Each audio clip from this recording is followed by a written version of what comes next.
नमस्कार मित्रों, आज हम चर्चा करेंगे पुरानी भारतीय सभ्यता का कि कितनी विराट सभ्यता थी और इसकी हमने पूरी एक श्रृंखला दी है।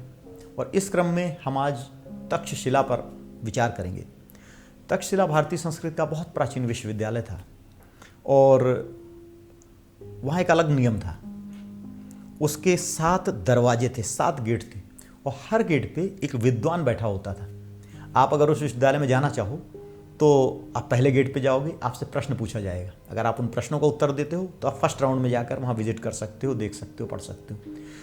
फिर आपको सेकंड लेवल पे जाना है तो आपको और टफ क्वेश्चन पूछे जाएंगे, आप उनका उत्तर दे देते हो, फिर आप अगले राउंड में जाओगे। इस तरह 7 ज्ञान के दरवाजे आपको पार करने पड़ेंगे, तब आप मुख्य कक्ष में जाओगे। ह्वेनसांग जब भारत आया उससे पहले उसने इंडोनेशिया में 9 साल तक भारतीय दर्शन का, संस्कृत का ज्ञान अध्ययन किया और उसके बाद वह तक्षशिला आया ताकि उसमें प्रवेश कर सके। और तक्षशिला में अगले 12 से ज़्यादा सालों तक उसने ज्ञान प्राप्त किया। जीवक वैद्य थे, बहुत बड़े वैद्य थे अपने समय के। एक गणिका थी वैश्या, उसके एक पुत्र हुआ, उसने फेंक दिया घूरे पे, तो एक राजा के बेटे ने उसको उठा लिया और वो पला बढ़ा। लेकिन उसको लगा यहाँ पे गुलामी के जीवन को जीने से अच्छा है मैं स्वतंत्र जीवन जीऊँ।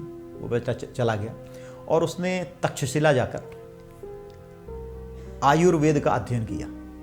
आयुर्वेद का अध्ययन करने पर जब उसको लगा कि भाई वो ज्ञान प्राप्त हो गया तो उसके गुरु ने कहा कि भाई यहाँ से 12 कोस के अंदर तुम देखो ऐसी जड़ी बूटी लाओ जिसका ह्यूमन के लिए कोई यूज नहीं है, फालतू की जड़ी बूटियाँ हैं।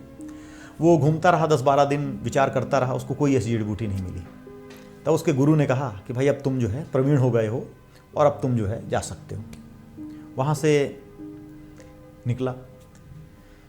जब निकला तो उसका खर्चा था अयोध्या पहुँचने से पहले ही धीरे धीरे जो पैसे उसने जोड़े थे ख़त्म हो गए। और उसको पता चला कि एक बिजनेसमैन है, उसकी वाइफ को सिर दर्द है, उसके लिए उसको इलाज की ज़रूरत है। जीवक ने सारे वैद्य फेल हो गए थे, उसने घी मंगवाया 5 सेर और उस पर जड़ी बूटियाँ डाली, गर्म किया और एक नाक से डाल के दूसरी नाक से उसको निकालने लगा। धीरे धीरे धीरे धीरे करके उस गृहिणी को उसने ठीक कर दिया। उसके बाद वहाँ से उसको धन मिला, वो आगे गया। उसके बाद उसको राजा प्रसेनजीत ने अपने यहाँ नौकरी पर रख लिया। जीवक वहाँ पर बहुत रिसर्च किए, काम करता रहा। वहाँ पर एक बहुत बड़ा बिजनेसमैन था जिसने कहा कि जिसके पीठ में बहुत तगड़ा फोड़ा था और जिसने कहा कि अगर आप जो है मुझे ठीक कर दो तो मैं आजीवन आपका दास बनकर रहूँगा।